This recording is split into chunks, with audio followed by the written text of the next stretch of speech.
Hello guys, welcome back to your channel. This is Ojesh Agrawal and today we are going to talk about recent updates which are going on over here in Australia, in Melbourne specifically.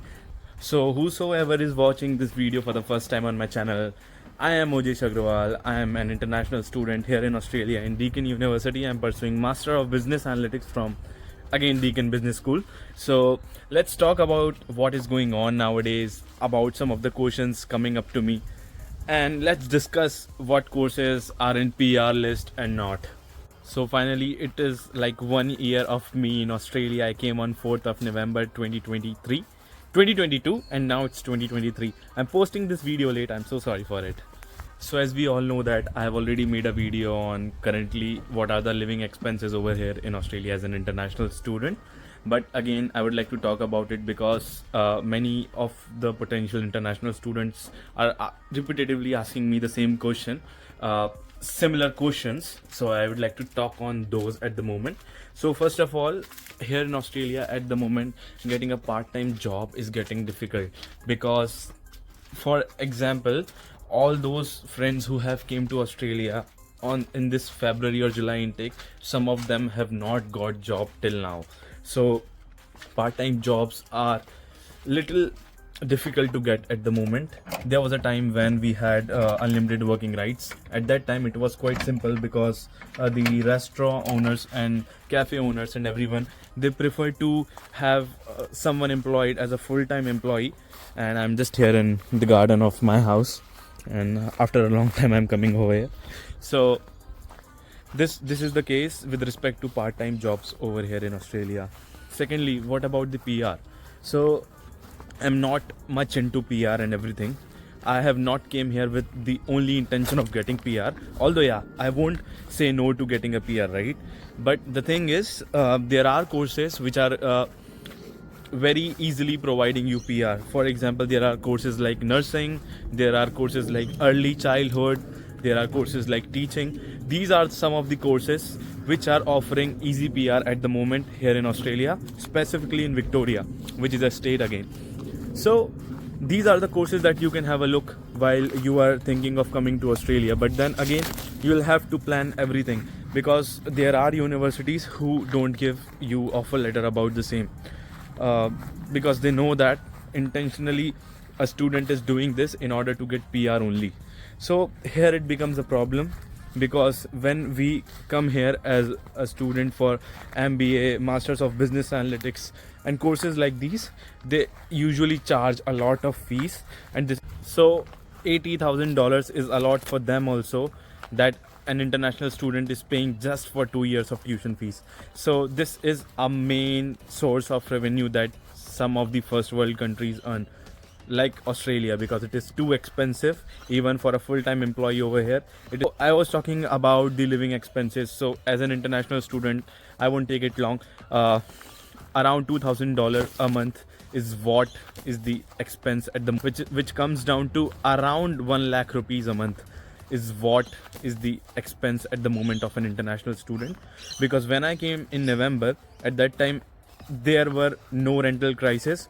That as soon as these intake came, like February intake of this year or the July intake of this year, the rental prices are just going up because there are no more houses for a person to live. But there are many international students or other people coming, or there are many people migrating with or without choices. So it is making a huge issue even for the owners of the house to give homes to international students in a cheaper rate, which is a lot, I know. But then if you are coming to Australia, please plan it accordingly.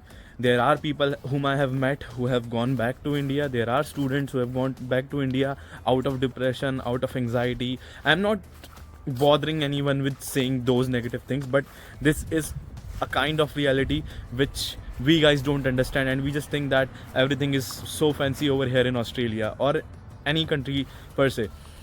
But when it comes to the reality, like living expenses, how will you earn, how will you spend, and if you want to go out, you have to pay around $20-25 per meal.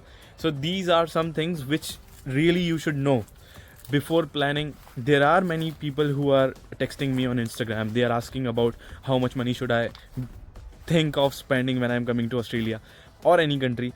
there is no limit, mate. Because once you get a health issue, you have to go for a CT scan. It is around $400, which is a lot, which is around 22,000 rupees in India. But that's very expensive. So you don't know what is going to happen tomorrow. So you cannot say how much am I going to spend in this course of time, right?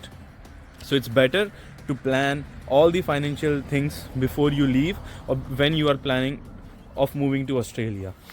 The next question is it easy to get a full-time job over here as a business analyst or in a business role?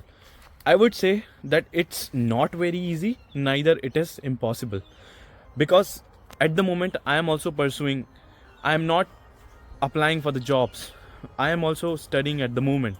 I don't really know about the market, but how much I have heard from whosoever have passed already, they're telling me that it's a little hard to find a job because you don't have PR and you are on a visa.